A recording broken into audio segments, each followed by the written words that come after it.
जय श्री राम दोस्तों, स्वागत है आपका किल्लो के इंटरव्यू में। और आज के मेरे खास मेहमान है रतलाम जिला अभिभाषक संघ के अध्यक्ष राकेश जी शर्मा का।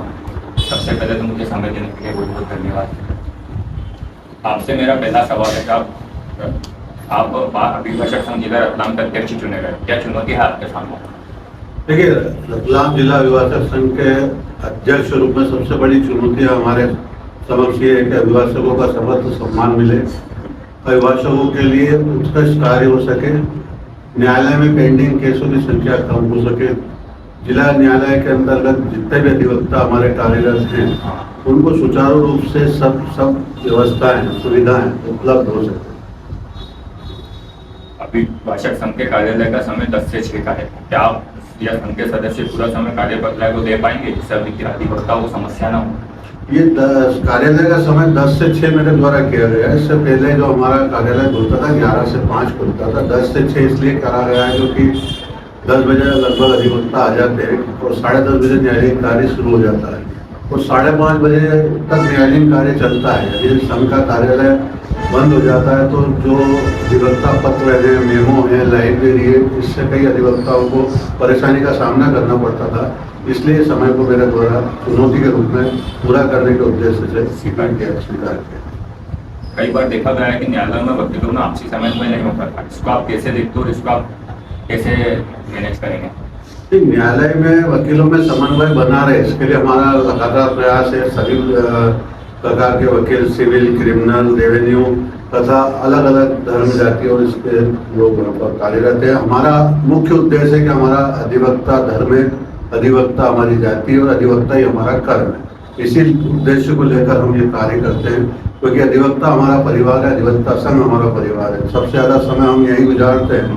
परिवार में कम समय रहता है लेकिन यहाँ हमारा समय सबसे ज़्यादा गुजरता है। इसलिए हम भाईचारे के रूप में पूरे परिवार के तौर पर रहेगी मेरा संदेश और मेरा उद्देश्य भी यही है कि मैं यही चीज को कर पाऊँ। क्या अभिभाषक को सरकार की तरफ से कोई लाभ मिलता है, जैसे अभिभाषक के लिए भूमि दुर्घटना बीमा या कुछ और? इसके लिए हम स्टेट बार से भी संबंध में चर्चा की है और हम चाहते हैं कि अधिवक्ता की मृत्यु पर जो आकस्मिक मृत्यु हो जाए उस पर स्टेट गवर्नमेंट के द्वारा कुछ राशि आवंटित की जाए, बीमा योजनाएं लागू की जाए। साथ ही अधिवक्ताओं की कॉलोनी के लिए हम प्रयास करते हैं कि अधिवक्ताओं की कॉलोनी के लिए जमीन आवंटित की जाए जिससे कि सभी अधिवक्ताओं को अपने निवास के लिए सुचारू जमीन प्राप्त हो सके। अगर कोई अभिभाषक गंभीर बीमारी से परेशान हो तो उसको सहयोग के लिए कोई योजना है सरकार के पास या किसी संगठन के पास? ये इसीलिए मैंने अभी आपसे कहा बीमा योजना और जो अन्य दुर्घटना या बीमारी के समय जो सुविधा देने हैं सरकार से हम इसकी मांग भी कर रहे हैं। इसके अलावा हमारे रतलाम जिला अधिवक्ता संघ में भी इसके लिए एक हम वेलफेयर सोसाइटी का गठन करने जा रहे हैं। पूर्व में जैसे कल मैंने कार्यभार संभाला है उसी समय मैंने घोषणा करी कि जो पहले मरणोपरांत 20,000 की राशि आवंटित की जाती थी उसको हमने 51,000 रुपये दिया है और ये पहली बैठक में इसको लागू कर दिया गया है। ऐसा सुना है कि कोर्ट परिसर को शहर के बाहर शिफ्ट किया जाएगा, आपकी इस पर क्या राय है? कोर्ट परिसर शहर के बाहर शिफ्ट होने से क्या दिक्कत है? देखिए, पहले ये कोर्ट परिसर जो जा रहा था खाराखेड़ी की ओर जा रहा था। खाराखेड़ी मतलब रतलाम तहसील से बाहर होकर अपन कोर्ट के लिए जा रहे थे और वो हाईवे रोड है, सुनसान एरिया भी रहता है। ऐसी जगह पे रतलाम शहर और गरीब पक्षकारों को बहुत दुविधा का सामना करना पड़ता था। इसलिए प्रयास किए गए और गंगा सागर के लिए अभी जो भूमि के लिए प्रस्तावित किया गया है, लेकिन उसके भी आगे चलकर हम ये कोशिश कर रहे हैं कि जो जिला न्यायालय इस हेरिटेज बिल्डिंग के नाम पर प्रसिद्ध है, हेरिटेज बिल्डिंग मीन्स जिला न्यायालय के रूप में प्रसिद्ध है और जिला न्यायालय अगर वहाँ से हटा दिया जाता है तो फिर वो हेरिटेज नहीं रह जाता है। हम उस हेरिटेज को बनाए रखने के लिए प्रयास रहते और हम कोशिश कर रहे हैं कि आसपास की जमीन को एक्वायर करके मल्टी बिल्डिंग बनाकर वहीं जहाँ पर अभी रतलाम जिला न्यायालय स्थापित है वहीं रहे, जिससे कि यहाँ की गरीब जनता को न्याय मिलने में सुविधा और कहीं दूर जाने का सामना न करना पड़े। और एक समस्या और देखी गई है कि जूनियर वकील न्यायालय में टेबल मिलने में परेशानी आती है, इसको आप कैसे दूर करें? ये भी मेरा चुनाव का एजेंडा भी था और स्वाभाविक रूप से कि जहाँ पहले हमारी स्ट्रेंथ 300, 400, 500 हुआ करती थी, लेकिन अब हमारी स्ट्रेंथ 1000 के पार निकल चुकी है। जो हमारे न्यायालय के सदस्य, हमारे संघ के सदस्य बनते हैं, हमारा भी कर्तव्य है कि जिनको हम सदस्य बना रहे हैं उनको सुविधाएं दें।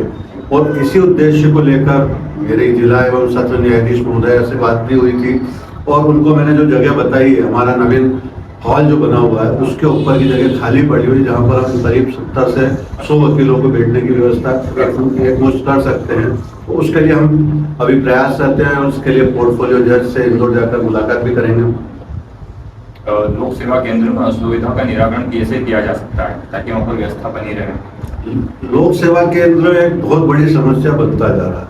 ये आम जनता के लिए भी हो रहा है और अभिभाषकों के लिए भी हो रहा है, क्योंकि लोक सेवा केंद्र को जिस तरीके से प्राइवेटाइजेशन में दिया गया है उसमें टोटल मनमानी चल रही है। इससे पहले मेरे चुनाव में विजय होने से पहले भी 1 महीने पहले वहाँ ऐसी समस्या उत्पन्न हुई थी कि वहाँ पर रिश्वतखोरी और एन पेन प्रकार से कुछ भी धन लाभ लेकर ही काम होता था, जिसमें मेरे द्वारा शिकायत कलेक्टर महोदय को एक नोटिस देकर की गई थी, जिस पर एक कर्मचारी वहां से सस्पेंड भी हुआ था। लेकिन उसके बावजूद कुछ समय सुविधाएं दी गई, कुछ बदलाव हुए, लेकिन फिर धीरे धीरे वापस उसी दर्रे पर पूरी गाड़ी आ गई।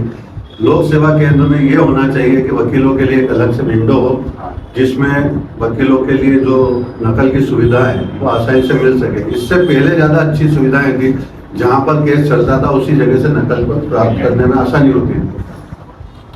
आपके जीवन का सबसे चुनौतीपूर्ण केस कौन सा था, अगर आपको याद हो? ये सबसे चुनौतीपूर्ण मेरा स्टार्टिंग अपनी लाइफ का जो बहुत चर्चित केस था, जो मैंने वकालत का दौर शुरू किया था उसके कुछ सालों के अंतर में आया था, जो पूरा नेशनल लेवल तक के चैनलों पे वो चर्चित रहा, जिसमें मनोज कवाड़ी हत्याकांड का वो केस था, जिसमें वरुण कपूर साहब यहाँ पर केस भी थे। और उसी दौरान जीआरपी में सागर साहब ने एक केस दर्ज किया था और चूंकि उसमें जो व्यक्ति उसमें आरोपी नहीं थे उनको आरोपी बना दिया गया था और सागर साहब ने जो मूल आरोपी था उसको बचाते हुए उसको गवाह बना दिया था, जिसमें वरुण कपूर साहब ने उसके खिलाफ एक कंप्लेंट भी फाइल की थी, जो हाई कोर्ट तक मामला गया था। वो यहाँ पर मेरे द्वारा लड़ा गया था और सारे आरोपी बरी हुए थे। वो बहुत चुनौतीपूर्ण केस था। यहाँ पर रतलाम जिला एवं सत्र न्यायाधीश महोदय के समक्ष वो चला था। चुंडावास साहब उस समय अतिरिक्त जज साहब, अतिरिक्त सत्र न्यायाधीश महोदय थे। उन्होंने सभी आरोपियों को बरी किया था जो केस मैंने चलाया था। उसी कारण मेरे वरुण कपूर साहब से भी बहुत अच्छे संबंध हुए थे और आज वरुण कपूर साहब का धन्यवाद अदा करना चाहूँगा कि उन्होंने न्याय के प्रति अपनी सजगता दिखाते हुए जो निर्दोष लोगों को फंसाया गया था उनको बचाने में न्यायालय का साथ किया। हम फिल्मों में देखते हैं और निजी जीवन में देखते हैं, दोनों में क्या अंतर है? फिल्मी दुनिया में जिस तरीके का जो न्यायालय का कोर्ट रूम बताया जाता है, जिस तरीके की पैरवी बताई जाती है, वो सर्वथा विपरीत है। मतलब ऐसा कतई नहीं होता है जैसे कई बार देखते हैं कि जजमेंट लिखाते कोई भी आता है 1 मिनट जज साहब और जज साहब रुक जाते और जजमेंट परिवर्तित हो जाता है। ऐसा नहीं होता है। यहाँ पर जो वास्तविक स्थिति है वहाँ पर यह होता है कि पहले जो न्यायालय के समक्ष केस लेकर गया उसके साक्ष्य होते हैं, फिर उसके बाद जो उसके विपरीत जिसके विरुद्ध गया है फिर उसके साक्ष्य होते हैं। दोनों पक्ष के साक्ष्य होने के बाद फिर उन दोनों के बहस सुनने के बाद न्यायालय अपना निर्णय दे देता है। तो वो एक अलग प्रोसेस है जो फिल्मी दुनिया से सर्वथा विपरीत है। और ये मैं कहना भी चाहता हूँ, अच्छा हुआ आपने क्वेश्चन किया कि फिल्मी दुनिया में या सीरियलों में जिस प्रकार के न्यायालय के रूप को दिखाया जाता है इसे बंद किया जाना चाहिए, क्योंकि इससे क्या है कि आम पब्लिक में न्यायालय की जो प्रक्रिया है उसमें दुविधा उत्पन्न हो जाती है। वो ये सोचते हैं कि अच्छा ये फिल्मों में दिखाया जा रहा है न्यायालय की प्रक्रिया ऐसे ही चलती होगी, जिससे बहुत गलत मैसेज जाता है और फिर वो न्यायालय में न्याय पाने से कई लोग दूरी बनाते हैं कि हमें इससे नहीं प्राप्त करना चाहिए। एक नाम सुना है जनहित याचिका, क्या मतलब है इसका और यह आम आदमी के लिए कितनी कारागार है? पब्लिक इंटरेस्ट पिटीशन ये एक ऐसी चीज है कि जो आम जनता को मान लो किसी चीज से असुविधा हो रही है या किसी प्रशासनिक कार्य से कोई परेशानी आ रही है, आम जनता को एक पर्टिकुलर इंडिविजुअल आ रही है तो वो जनहित याचिका में नहीं जाएगी, उसके लिए रिट पिटीशन अलग से लगानी होगी। लेकिन जनहित याचिका उन मुद्दों में लगती है जो सामान्य जनता के फायदे या हित के मुद्दे, उसका नाम ही इसलिए रखा जाता है। उस जनहित याचिका के माध्यम से आप शासन, प्रशासन या किसी अन्य कोई व्यवस्था के विरुद्ध जिससे कि अव्यवस्था उत्पन्न हो रही है, आप न्यायालय में जा सकते हैं। अगर बात करें पब्लिक राइट की, तो पब्लिक राइट क्या है? जैसे कि हम देखते हैं कि पुलिसकर्मी जब गाड़ी रोकते हैं तो सबसे पहले गाड़ी की चाबी निकाल लेते हैं, क्या ये नियम में है? देखिए, पुलिस की व्यवस्थाओं में बहुत सारी चीज जो ऐसी है जो नियम के विपरीत हो इस्तेमाल करो, वो वास्तविक स्थिति में नहीं करना चाहिए। जैसे गाड़ी की चाबी निकाल लेना, हाईकोर्ट के कई जजमेंट आ चुके हैं विषय पर कि आप ऐसे किसी गाड़ी की चाबी नहीं निकाल सकते। आप पे चालानी कार्रवाई करना, गाड़ी के विरुद्ध आप न्यायालय में चालान पेश करना, ये आपके पास बहुत सारे प्रोसेस दिए गए हैं। लेकिन वो थोड़ा सा क्या होता है कि कई बार वर्दी का रोग जो हावी हो जाता है, उस कारण से ऐसी कई प्रक्रियाएं हो जाती है जो उनके द्वारा नहीं की जानी चाहिए। एक कानून और सूचना का अधिकार क्या है? ये कानून और एक आम नागरिक इसको कैसे उपयोग कर सकता है? सूचना के अधिकार का कानून जो एक पारदर्शिता लाने के लिए किया गया है। जैसे आपको एक उदाहरण में देना चाहूंगा कि आप देखते हैं कि नगर निगम कोई रोड बना रहा है, फिर रोड पे कभी कोई खुदाई हो गई, फिर कोई पाइपलाइन डाल रहा है या कुछ और कारण से हो गई, आप इस व्यवस्था के विपरीत ये सोचते हैं कि क्या ये गलत हो रहा है, आप सूचना के अधिकार में जानकारी प्राप्त कर सकते हैं, जिससे कि आपको पता हो कि किस गुणवत्ता की रोड बननी थी, किस गुणवत्ता से कार्य होना था, ये कार्य होने से पहले ही पाइपलाइन डलनी थी या बाद में डलनी थी, क्यों इस कारण से ये अव्यवस्था फैली है। आप उसको प्राप्त करके, और यदि आपको लगता है कि वो गलत हुआ है, उसमें कहीं भी आप न्यायालय की शरण ले सकते हैं। ऐसे बहुत सारे विभाग हैं, उसके अंतर्गत भी ये चीजें होती है। उसके लिए आप जानकारी लेकर ये जनता के लाभ के लिए कार्य कर सकते हैं। क्या आम नागरिक को वीडियो बनाने का अधिकार है किसी सरकारी कर्मचारी अगर वो नियम विपरीत काम करे तो? आम आदमी को बहुत सारे अधिकार हैं।